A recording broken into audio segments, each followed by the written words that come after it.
On a Sunday morning, it just so happened I picked up the Post and was reading it, and the headline read, "Dear Lord, this is the sexiest congregation in NYC," and somehow it truly spoke to me. So I added it to my list of churches to try on for size, and guess what? Turns out it's the perfect fit.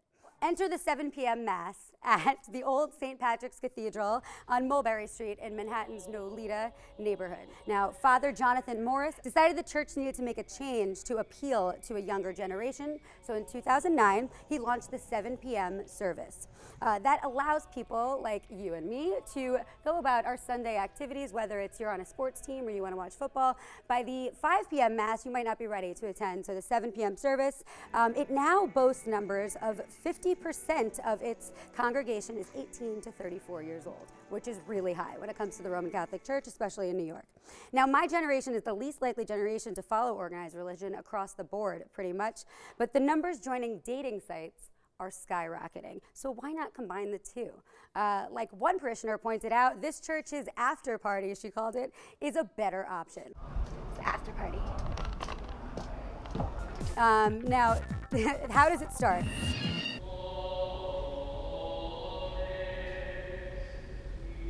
The priests at the Mass actually have sermons that reference pop culture references and make things relatable. Now, Tom, at the end of the Mass, comes up to the podium and invites everybody back to the after Mass, also known as the after party. We actually came to the after party because of the people that we saw at Mass. At the Mass after party, I love it. Where there is wine being served, as well as soda and chips and some snacks. There's a beautiful courtyard you can hang out in. I still wasn't convinced. That was until they introduced me to Mark. When I moved to New York, I was looking for a spiritual anchor. I know New York can be very dangerous if you don't have a solid grounding in something that's good. So I was looking for a community to get to know.